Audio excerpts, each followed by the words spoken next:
Assalamualaikum warahmatullahi wabarakatuh. Alhamdulillahi rabbil alamin. Allahumma shalli ala sayyidina Muhammad wa ala ali sayyidina Muhammad. Kali ini saya akan berbagi tentang pemahaman sesat yang barusan saya baca di grup Makrifat atau yang berkaitan dengan tasawuf di Facebook, yang intinya dia menyamakan Nabi Muhammad SAW sama dengan manusia lainnya, manusia biasa lainnya. Yang saya pahami, insya Allah yang dia maksud itu tentang Nur Muhammad, tapi salah dipahami. Karena mungkin mendengar dari pernyataan-pernyataan orang lain bahwa kita semua ini adalah bagian dari Nur Muhammad. Namun dia tidak bisa membedakan apa itu Nur Muhammad, apa itu manusia. Kalau misalkan hal ini salah dipahami, akhirnya ngaku-ngaku sama seperti Nabi Muhammad. Kalau begitu, seharusnya dia jadi Rasul Allah. Padahal Nabi Muhammad SAW adalah Nabi yang terakhir, penutup dari semua para Nabi.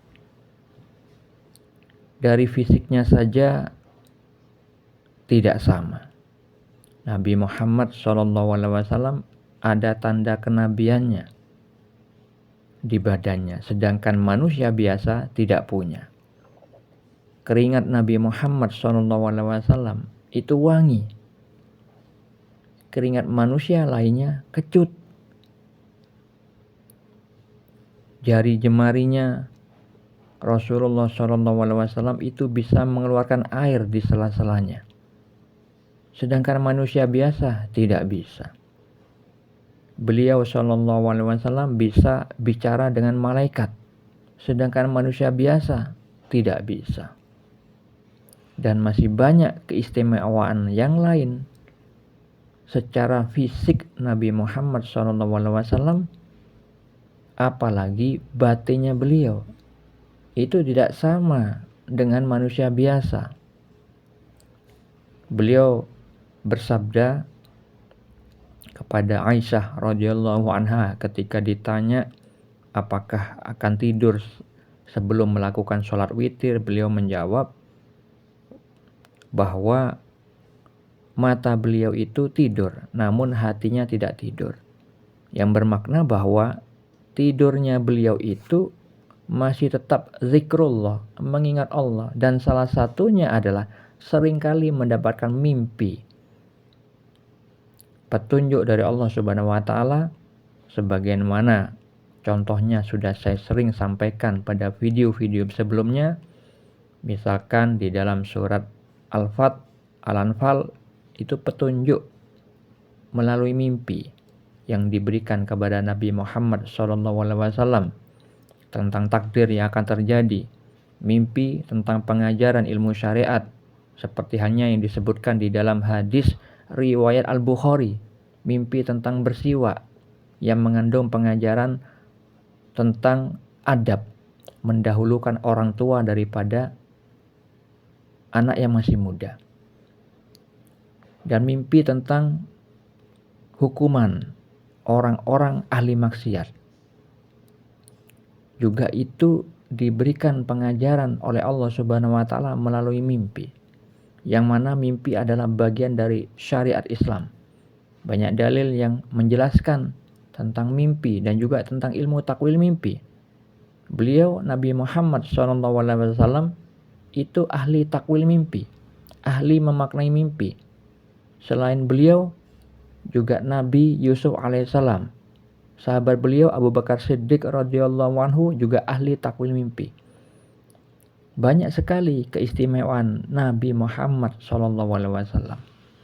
Karena apa? Perilaku beliau adalah ibarat Al-Quran. Ibarat Al-Quran berjalan. Jadi sikap lahiriah, perbuatan lahiriah maupun batinnya, kerohanian Nabi Muhammad SAW itu adalah pengaplikasian dari firman-firman Allah di dalam Al-Quran. Nah, sedangkan saudara kita yang tersesat ini awam, ahli maksiat, tapi sok berhakikat. Makanya ada istilah berhakikat tanpa bersyariat, itu kafir zindik, seorang munafik. Nah, munafik itu bisa menjadi seperti itu, beda di hati, beda di lisan, karena sering berbuat fasik, sering berbuat pelanggaran, sering berbuat dosa. Akhirnya dosa-dosa yang diperbuatnya itu berdampak menjadi titik-titik hitam yang menutupi hati, seperti yang disabdakan Nabi tentang di dalam tubuh ada segumpal daging, jika ia baik maka baik seluruh jasadnya, jika ia rusak, rusak pula seluruh jasadnya. Ketahuilah segumpal daging itu bernama hati atau kolbu. Jika hati seorang itu rusak, tertutupi titik-titik hitam, maka melahirkan amal-amal yang dilakukan anggota lahiriahnya, lisannya, telinganya, otaknya, tangannya, kakinya, itu mengandung kemaksiatan, mengandung dosa, cuman tidak disadari, seperti saudara kita yang tadi saya sebutkan itu. Dia merasa dia mendapat ilmu yang benar, padahal tersesat. Bahkan itu tersesat yang jauh. Tidak bisa membedakan Nabi Muhammad SAW dengan dirinya. Dan jika semisal dia membahas Nur Muhammad, yang mana Nur Muhammad itu adalah cahaya yang terpuji, orang-orang yang memahami Al-Quran dan As-Sunnah dengan pemahaman yang benar dan memang sudah diuji oleh Allah Subhanahu wa Ta'ala di dalam kehidupannya, dia lolos dengan meresponnya dengan ilmu Al-Quran dan As-Sunnahnya, bertakwa lahir dan batinnya, dan pasti orang yang Nur Muhammadnya itu aktif di dalam dirinya, itu tidak ada pernyataan bodoh seperti tadi dan menyesatkan orang lain. Makanya kalau ada orang mengaku seperti itu, tinggal dites saja. Orang yang Nur Muhammadnya itu aktif, punya cahaya hakul yakin, petunjuk dari Allah Subhanahu wa Ta'ala berupa ilmu laduni. Seperti contoh, dikiranya hadis itu mudah. Tidak. Tes saja orang-orang ngaku begitu. Tanya, Nabi Muhammad SAW ketika bersabda, tanda kemunafikan adalah membenci kaum Ansor. Tanda keimanan adalah mencintai kaum Ansor. Suruh jabarkan maknanya disertai dengan dasar hukum Al-Quran dan hadis. Atau memilih tentang hadis yang lain. Kenapa Nabi Muhammad SAW itu mengatakan dunia seisinya itu terlaknat dan lebih baik kambing yang sudah mati, bangkai kambing yang sudah mati, dan kambing itu telinganya cacat. Kenapa dunia seisinya itu masih lebih baik bangkai kambing yang telinganya cacat? Kalau ada orang yang ngaku dia memiliki Nur Muhammad, pasti bisa menjabarkan kenapa Nabi mengatakan itu memilih kambing yang telinganya cacat yang sudah mati sebagai perumpamaan yang nilainya lebih baik. Suruh jabarin dengan Al-Quran dan As-Sunnah, pasti dia tidak akan mampu kalau dia pemahamannya seperti tadi, orang sesat seperti itu.